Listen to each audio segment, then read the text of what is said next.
Village స్టైల్లో నాటుకోడి పులుసు చేయడం ఎలా అనే వీడియో అండి. ఎండింగ్ వరకు చూడండి, చాలా ఇంట్రెస్టింగ్గా ఉంటుంది. వీడియో ఎక్కడ స్కిప్ చేయొద్దు, ప్రతి క్లిప్ అనేది మనకి ఇంపార్టెంట్. సండే స్పెషల్ ఇంట్లో అయితే నాటుకోడి చికెన్ పులుసు అయితే ప్రిపేర్ చేసామండి. కాజాన చికెన్ సెంటర్ దగ్గరికి వచ్చేసాము. అన్న అయితే మనకి నీట్గా క్లీన్ చేసి కొట్టించేసండి కాల్చిన నాటుకోడి, కాలిస్తే టేస్ట్.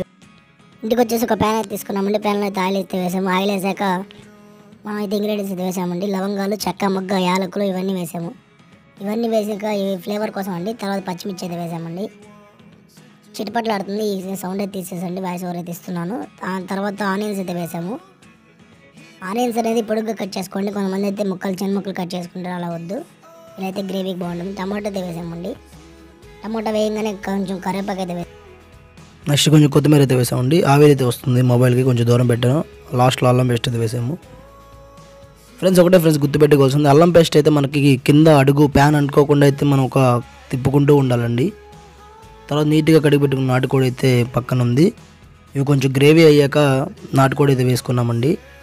నీట్గా మన కాజాన్ని అయితే క్లీన్గా చేసి ఇచ్చాడు. ఇంటికి వచ్చాక కూడా ఒక 2-3 టైమ్స్ అయితే వాష్ చేసుకున్నాము. ఎందుకంటే నాటుకోడి కదా కాల్చింది, కొంచెం వాష్ చేసుకోవాలండి.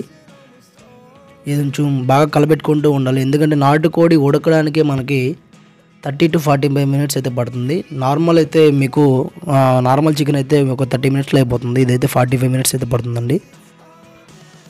చూడండి, అప్పుడే వాటర్ అయితే మనకు పైకి వచ్చేసింది. మేమైతే ఇప్పుడైతే వాటర్ అయితే పోయలేదు. మనకి వాటర్ పోయకుండా చికెన్లో వాటర్ పైకి వచ్చింది. చూడండి, నాటుకోడి పులుసు విలేజ్ స్టైల్లో చేయడం అనేది ఒక ఆర్ట్ అండి. చాలామంది ట్రై చేస్తూ ఉంటారు, కానీ కొంతమందికి అయితే సెట్ అవ్వదు.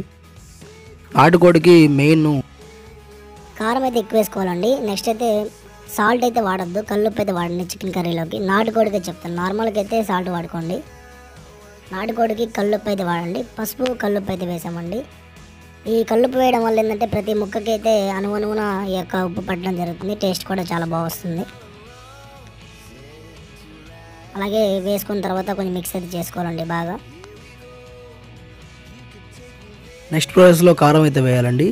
ఉప్పు, పసుపు వేసాక ఒక 10 to 15 minutes అయితే మనకి మూత పెట్టాలండి. మూత పెట్టాక కారం అయితే తీసి తర్వాత అయితే వేయాలి. కారం వేసాక బాగా మిక్స్ అయితే చేసుకోవాలండి. కారం అయితే ప్రతి ముక్కకి అయితే పట్టాలి కదా. ఫ్రెండ్స్ ఈ నాటుకోడి చేయడం లేట్ ఎక్కడ అవుతుందంటే మ్యాక్సిమం ఉడికే ప్రాసెస్లో లేట్ అవుతుందండి. చెప్పాను కదా, 1/2 hour నుంచి 45 minutes తీసుకుంటుందని.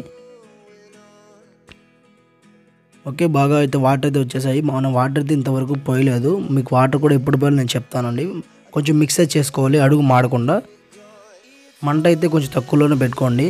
ఇప్పుడైతే వాటర్ పోయాలి. వాటర్ ఎంతవరకు పోయాలంటే ఆ గ్రేవీ ఉంది కదా, ముక్కలు మునిగేంత వరకు అయితే వాటర్ పోయాలండి. నాటుకోడికి ఆయిల్ అలాగే కారం ఈ రెండు అయితే మెయిన్ మస్ట్ అండ్ షుడ్గా ఎక్కువైతే వేసుకోండి. వాటర్ పోసాక ఒక 1/2 hour అయితే ఇట్లా ఉడికించండి ఫ్రెండ్స్. ముక్క చెదురుద్ది అనుకోవద్దు, అది మీ భ్రమ. ముక్క అయితే చెదరదు. ఆల్మోస్ట్ ఉడికింది అనుకుంటున్నాను. మీకైతే అర్థమవుతుంది. ఉడికాక ధనియాల పొడి అయితే లాస్ట్లో వేసుకోండి. ఫ్రెండ్స్ ఈ వీడియో నచ్చినట్లయితే లైక్ చేయండి, షేర్ చేయండి, సబ్స్క్రైబ్ చేయండి. నా ఛానల్ మర్చిపోకుండా లైక్ అయితే కొట్టండి.